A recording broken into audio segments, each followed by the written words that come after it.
Alight Media presents the Second Generation Talk podcast, a podcast by the second generation for the second generation. Hello, my name is Shreya Parajuli. I'm the host of the Second Generation Talk podcast. Our title sponsor is JDM Title LLC and Spring Hill Real Estate, a realtor Ram Mishra.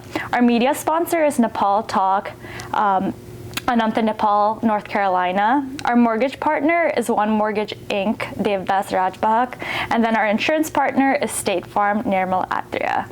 And today with us, we have Mr. Bibek Regmi, graduate from Virginia Tech with a bachelor's in computer science, who is currently a software engineer at Google. So hello, Bibek. Welcome to the show. Hi, Shreya. Thanks for having me. How are you? I know I gave a very brief introduction, but if you want to add more for our viewers, about what you're doing a little bit more. I've been at Google since February 2022, so it's been 3 years. Before that, I was working at some government contracting IT companies for between 2 years there, and then before that I was at a startup, and then before that was college. That's, I guess, my brief sort of professional intro. Okay. And if you're comfortable sharing, I think for our viewers, do you want to give a little bit of background of, where you're from, when you came to the States, if you feel comfortable? Yeah, that was a long time ago. For sure. So we immigrated back in 2005. I was 8 then, so I don't remember much of the I'm surprised you were 8, so. Yeah, I think we initially lived at Falls Church for 2 years after coming here.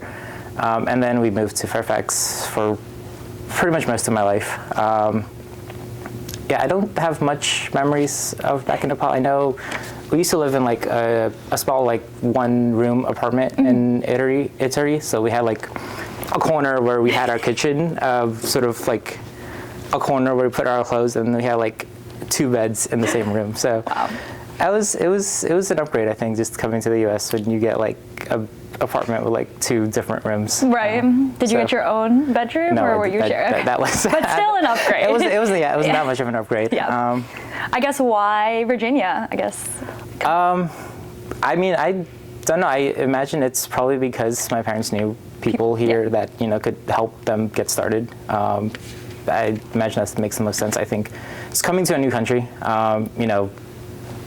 Without knowing anyone is just incredibly difficult. So for sure. I can imagine it's just because they knew people here that they were okay, they can help us get started. Especially coming here way early, there weren't a lot of Nepali people from what my parents told me. So I think trying to find people that you at least know in a foreign country, I think definitely helps shape that. So totally agree. So I guess you'd shared that obviously you're a software engineer. So I guess why don't we just talk about how you started out and what kind of inspired you to, pursue computer science? Was it personal passion? Did anyone influence you? Yeah, I think, so growing up, I wanted to be an astronaut because this idea of, space and discovering life on the outside of Earth was oh, that's so cool. Yeah. But I think as I grew up, it's kind of became I saw it as a more practical thing where it's being an astronaut is just conducting research in outer space. Right. It's not it's not like Star Wars and Star Trek make it out to be. But I had a lot of passion for just working with computers. Yeah. I think it just started with video games, honestly. So I kind of just enjoyed screen time, and I was okay, I think I took my first CS class in high school, and I enjoyed it. Did not do very well at it, but I know I enjoyed it. Okay. So then I think kind of around the summer after, I was okay, I think my interest in being an astronaut was kind of fading, and I know I wanted to work with screens, so I was computer science just seemed a good fit for me. Despite you saying you didn't do well. No, it was an AP Comp Sci. And that's fair. I actually totally failed it because I was in high school, and I think in class all we'd do was just goof around, and play games, and PCs. But I think it was that summer I was okay, I think I kind of want to do I was a junior in high school, and after I graduated high school, I wanted to do computer science. Right. And if if I do end up majoring in computer science, I realize it's something I'll be working with for the rest of my life. Yeah, so that's fair. I should take the time to actually learn it. So it was that summer I just looked up an online course, and I completed it. That I think kind of helped build the foundations. And then I think by the time I was into college, I kind of already had a base going for CS, and it just was a matter of just putting effort and learning and graduating. Yeah, that's fair. I guess what made you pick Virginia Tech then? Yeah, so my choices were between Mason and Tech. Okay.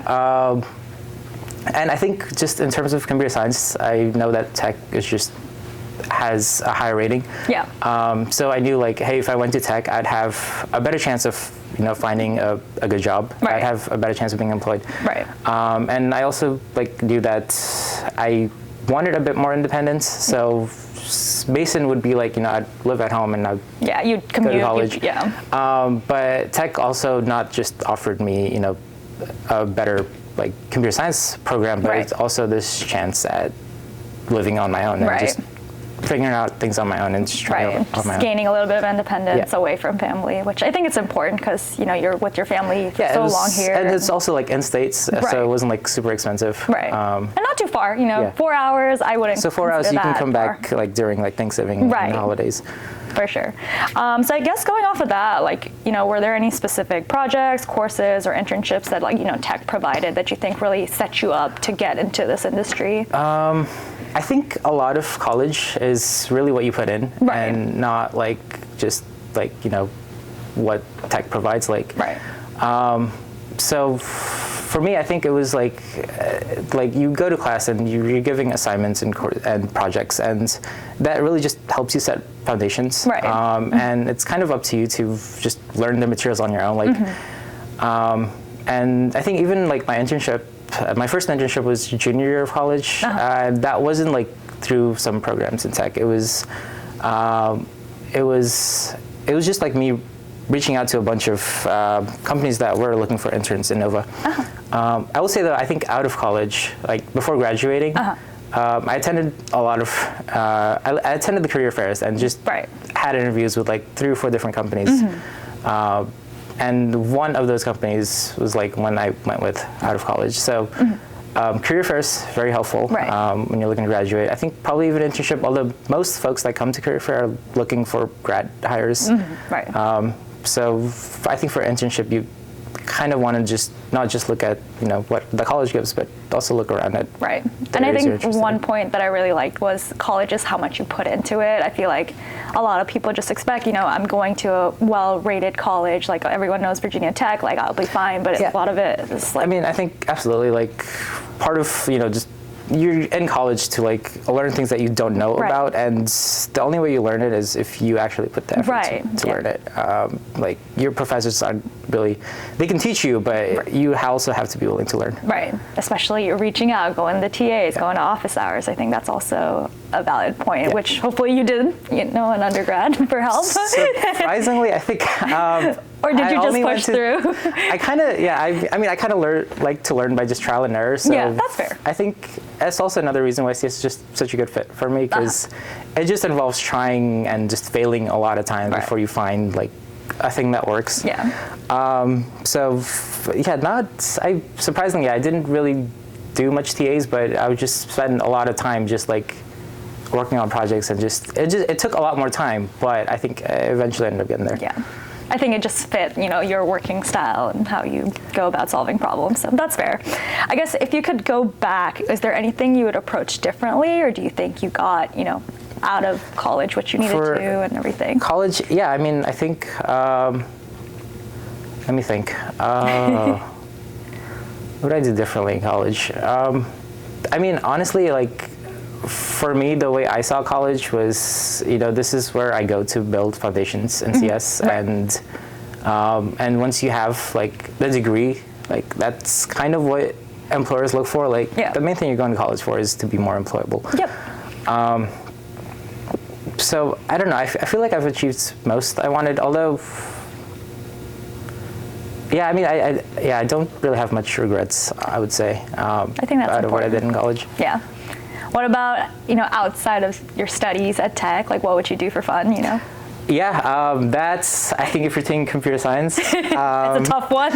yeah, it's difficult. But I think for me, it's they had like a recreation building at Tech that I'd go to, just for like, I had a roommate for like, I had the same roommate for all of college, so Right. we'd play, just table tennis. And then outside of that, just like look at whatever events are going on in college and do that. And Hey, then you can't forget Momo Nights. I was also at Tech at the same time with you, and we did do Momo I Nights. do. I remember the Chia night as well. That was Yes. a lot of fun. So we would do that pretty often. So It was I think cool. just reach out to culture clubs that you want to be in and are want to be a part of. I think there's just a lot of opportunities for social life in college. I'm sure like you'll find something that you're interested in. I think the important part is just reaching out for it and saying, hey, I want to explore more on this. Yeah, that's fair. So I guess moving on to kind of your Google experience. So I guess what was kind of like the process like for getting into Google? I know, I've heard it's very competitive. So Yeah, so I had actually applied to Google during my junior year in college. Okay. I think I got through like the first phone interview and got rejected after the second one. Oh no. Yeah, which I guess just means I wasn't ready for Google Right. then. And also, yeah, I think Google mostly takes like people that have worked in the industry for like a year or two, Yeah. just so Okay. that they have a more practical background. That's fair. So, yeah, so my my hiring, I guess I applied to Google again around the end of COVID, around the end of COVID, like October 2021. Okay. And I think I kind of just thought, okay, I have like, I have some experience in CS and I've built enough foundations that I should just be fine. So I walked into a phone interview. It was like a video interview over I forget, Zoom? Google Meets actually. Oh, yeah. Google. Okay. Google products. And, Okay. I went through the problem they gave me, but I did not get to the answer at all. Like I just totally like failed to find the solutions that they were looking for. Okay. So I thought I'd bombed it. I thought, okay, I'm probably just getting rejected Right. again. But for, I don't know, whatever reason, they reached out and said, hey, you moved to the next stage. Do you think it was because of your thought process when you worked through the problem? I think the most important thing, like when you're doing interviews, is to just talk out what you're thinking so Right. that your interviewer understands that you know what you're talking about. Okay, that's fair.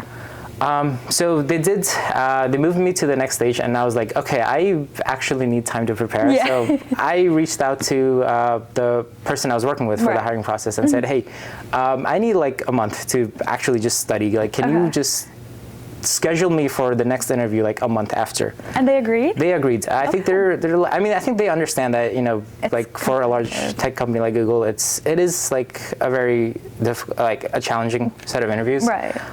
And it's perfectly fine to just say, hey, I need some time to like learn this material. Because I imagine they also want to, find candidates that they can hire. Right, that's fair. So for a month, I would just do like lead code right after work. Okay. Just spend like 2 to 3 hours just practicing problems. It was COVID, so like I wasn't going anywhere. Right, that's fair. So You had just free might as time well. to Yeah. set- yeah. So I think just asking for the month, I think what's helped. And then after that, I just went straight into like this. They call this the death loop, where you do like 5 interviews in a single day. Wow. Yeah, it's like 4. Pre-recorded or with like live? It's live, like talking to people. Okay. And it's like each interview is like 45 minutes. Wow. Back to back? Yeah, it was all back to back. That is a death loop. Yeah, funny thing is that around the same time, I was actually also interviewing at Amazon. So I did Google, and then like I think 2 to 3 days after, I did Amazon as well. But I think just that month of just practice helped. Yeah, and after the death loop, I was like, okay, yeah, you're in. And then I got the offer letter from then. Wow. So I think it was realizing that I wasn't ready, and just asking for time to be ready, and actually like practicing to get there. Okay. So I guess for students or young professionals who want to make it into Google or FANG or any of those other big companies, what is an important piece of advice you'd give them? Understand the foundations if you want to get into like a tech company like Google, because the questions they ask you are like very algorithm focused. Okay. And when you actually like start working, you don't really need to do as much algorithm-focused work. Okay. But the reason they do it for an interview is because they want to make sure you have good foundations in CS. And also while you're interviewing, you want to make sure you're explaining your thought process. Like you want to be constantly talking and explain to the interviewer what you're thinking. And whenever you're given a problem, you start with an outline of how you're going to solve it. Okay. And you check with the interviewer, like, hey, does this, solution, this approach make sense? And you get feedback that way. So yeah, I mean, just make sure you understand the foundations of CS if you're applying for a large tech company. And during the interview, just make sure you're constantly explaining the thought process. And it's good if you find the right answer, but I think if you can convince the interviewer that you know what you're talking about, That's more important. you also have like a good chance of getting in. Okay, that's fair. So I guess what's like a typical day like for you at Google, or is it all virtual? Do you go in?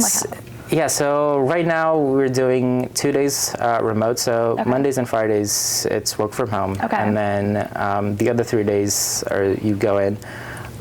So, I mean, typically, normally, I have a fairly lengthy commute. It's like 90 minutes. I go all the way from Gainesville, Virginia to Washington, D.C. That's a commute. So, yeah, I get there like between 9 and 9:30. Okay. And then I think usually I, start up my laptop, and while it's starting up, I grab a cup of coffee. Come back, have emails and messages I respond to, and then I start on work. Although normally some mornings are usually meeting heavy, and then afternoons kind of when you get actual focus time to do some work. So there could be some meetings in the morning. Otherwise, I just work on whatever task I'm currently working on. And then just a short lunch break, like, just take a break for like an hour. And then you just get back to actually working. Like, it's not like, I know I've seen like a lot of day in the life where people just like walk around and move around, but there's actual work being done. Especially the TikToks. I feel like they just show the exciting parts of the day in the life. I think social media just tends to allow you to just focus on the more exciting part, but because people don't want to see the boring, like, parts. Sitting at your desk just coding. Yeah, that's fair. Do you say like your role at Google is more like independent focus, or are you working more with like teams, or like how? So I think just the tech at Google kind of forces teamwork. Because the things you're working with is something that nobody outside of Google is working on. So if you run into an issue, you can't really like go online and look it up. See what, like, if other people are facing the same thing. It's just people within Google that sort of understand the tech, so you have to reach out to other people. And you have to be like, hey, can you explain this thing that I'm running into and I'm having issues on. So I think it is teamwork, but it's also like more individualistic as well, because you're expected to reach out to the people. If you're expected to figure out who you should reach out to and reach out to them. And a lot of, you've just given a lot of trust that you will complete the task that you're given. And it does involve a lot of teamwork, but it also involves like a lot of just deciding for yourself what makes sense and what doesn't. I mean, that's mostly it. I would say I think just working at a company like Google that goes through this challenging interview process, you work with a lot of folks that are just absolutely brilliant. And like even like people higher up, like my managers, just they sort of trust you and rely on you to like know what you're talking about and to just come to them if you have issues. So I think overall, just the culture itself is just fantastic. Have you ever felt like you dealt with imposter syndrome working there, or do you think it's very supportive? I think, I mean, I've been at Google for almost 3 years now, and it's like, every single time, because it's like just constantly new tech, it's, a manager comes to me and is like, hey, so this is like a project that we're planning to do, we're looking into, and I want you to just go research it, figure out what it takes. And I'm like, okay, I have no idea. I've never heard of this thing. I don't even know where to begin. So I think it's that. It's just this constant, like, being comfortable with this idea that you really don't know as much as you think you do. And understanding that you're going to reach out to people and ask for help, and you're going to eventually get there, but you're going to have to learn quickly. So I mean, imposter syndrome, absolutely. Absolutely, like 100%. But at this point, I'm kind of just used to it. Plus, I feel like it sounds like the work culture is very supportive, so people are always willing to help. I think people, most engineers just realize Google is a massive like tech, just a massive like code base, and you're not going to know every part of it. So reaching out is the only way you get help for things you need. That's fair. Alight Media presents the Second Generation Talk podcast, a podcast by the second generation for the second generation. Our title sponsor is JDM Title LLC and Spring Hill Real Estate, a realtor Ram Mishra. Our media sponsor is Nepal Talk, Anantha, Nepal, North Carolina. Our mortgage partner is One Mortgage Inc., Devdas Rajbahak. And then our insurance partner is State Farm, Nirmal Atria. So you did share about, the technical skills and things that you need to know, but I guess what kind of soft skills do you think is like important in your role as like a software engineer? So teamwork, I think this just sort of involves understanding how, when you do reach out to people, like you try not to waste their time. You sort of just decide early on what it is that you need help with and assistance on, and just get your questions like in first. So things like, instead of, just saying, hey, can we meet for something? Like you just send them an email with your questions and just be like, can you get back to me when, you have answers to these?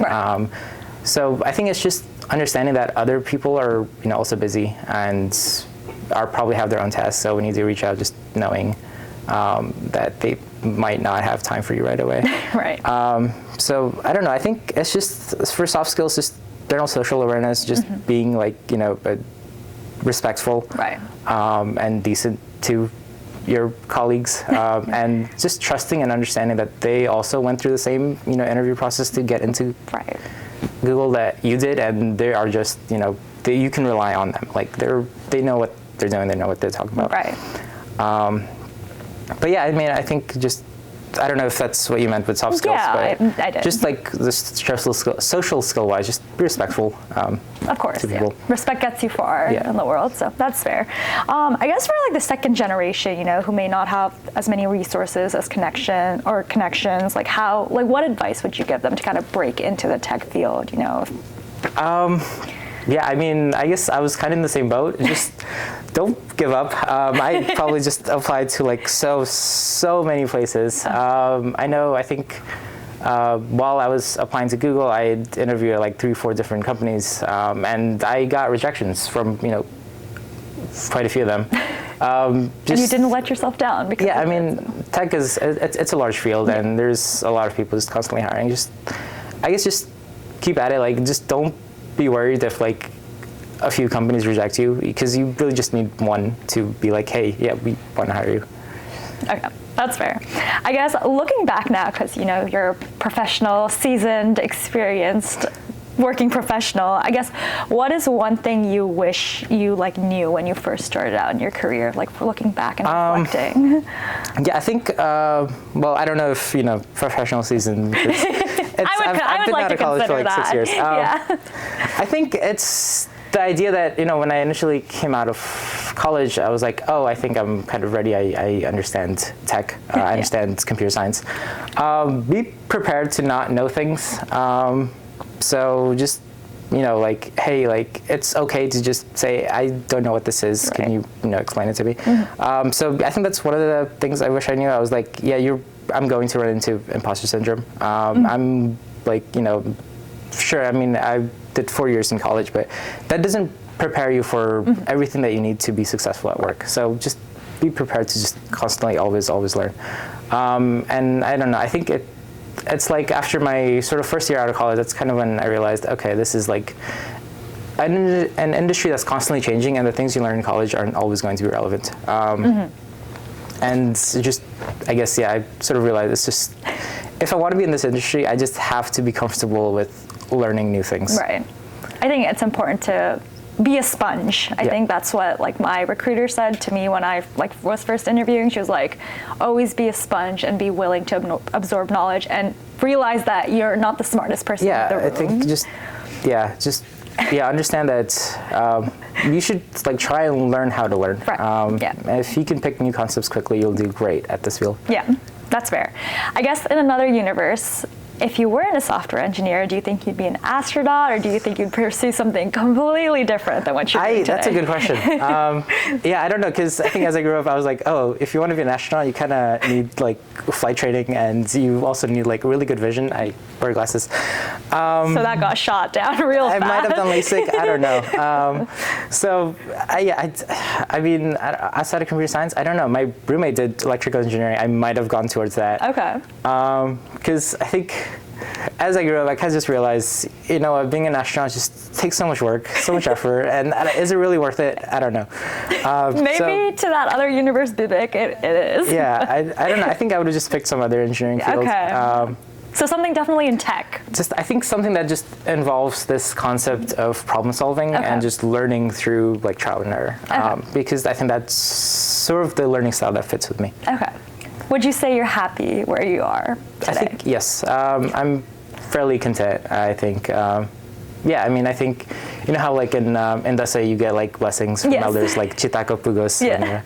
I think, that's like, I'm there. So I'm fairly content. Okay. Yeah. And I think that's important to be like happy with what you're doing and where you are in life. So it definitely reflects based on what you've shared. So I know we've talked about careers so much, but let's talk about something fun. I guess in your free time, what passions, what hobbies, what do you enjoy doing that's not coding or related to software engineering? I mean, I think mostly just relaxing. So I watch a lot of TV shows. And then there's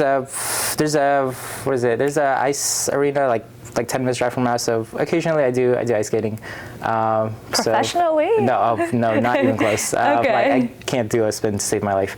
But it's just nice. It's fun. I guess we'll have to come out and watch you ice skate, or have you teach us. You can join me. No, I don't ice skate. For our viewers, I don't ice skate. I mentioned, I have like a 90-minute commute. So during that time, I either just read or like play games. Okay. So I mean, I think just anything that I don't have to like think too much on, like that's kind of where I gravitate towards, just because I do most of the thinking while I'm at work, and I just want something I can just like zone out to. Yeah. You said you read, so what's recently on your to read? My favorite genre is just fantasy series. Okay. I've been going through Sanderson's Way of Kings series. Okay. The Stormlight Archive. Those are very, very dense. Okay. So I mean, I'm on book 3. It's a good read. It's exciting. And when you have an anime commute, it's like you really just don't have a lot of choices for what you can do. Yeah, that's fair. So I think, I mean, I used to read back in like, before high school, college, but then sort of dropped it. But now that I have like a longer commute, I ended up picking up again once I started working at Google. Nice. I think it's good. It's just something you don't have to think too much on. You just open a book and just read words. Do you read physical books on the train? Yeah, I actually prefer. Okay. But for Christmas, I got Kindle. So I'm going to try it out. I haven't really like set it up yet just because I want to finish the thing I'm reading on a physical book first. Yeah. But I'm surprised you can read it on the metro. I feel like I would get a headache. So I go from Gainesville, so I take a bus all the way to the Pentagon. That's like a 40-minute bus drive. Okay. So there, like, you actually have like enough space and not enough crowd to like actually read. Nice. And Metro, if you do find a seat. If you're lucky, if you're on the if you're lucky to find a seat, it's sure you can read. But I think my Metro is only like 10 minutes. Oh, okay, so gotcha. Most of my reading is just during that bus ride. Gotcha. That's fair. All right, so I guess the last question I want to ask you is one last piece of advice you want to give to our viewers, any second generation youths, just out of everything you shared today, just one lasting piece of advice. I think like with second generation, you have like first generation parents that are like constantly like telling you, hey, you need to study, you need to get good grades, you need to like do well in school. I think eventually there comes a point in life where you kind of realize you aren't doing it for your parents, you need to do it for yourself. Mm-hmm. For me, that was like my first job at freshman year of college. Walmart, I was like unloading the truck that they bring. It was like a summer job, and I kind of realized, hey, this is not what I want my life to look like. Right. And I should just like, focus on actually doing this for me.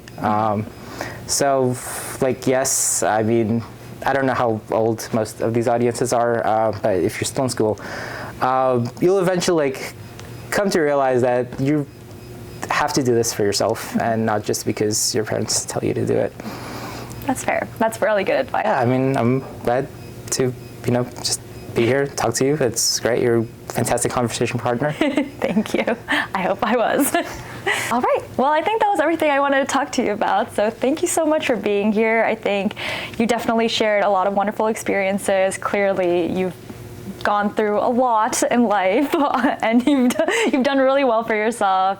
So I really appreciate you sharing your insights. I think there was a lot of valuable information that you shared today. So thank you so much. Thank you so much for watching the Second Generation Talk podcast. Please don't forget to like, comment, subscribe, and follow us on social media. And we'll be back with more and more exciting content. Thank you.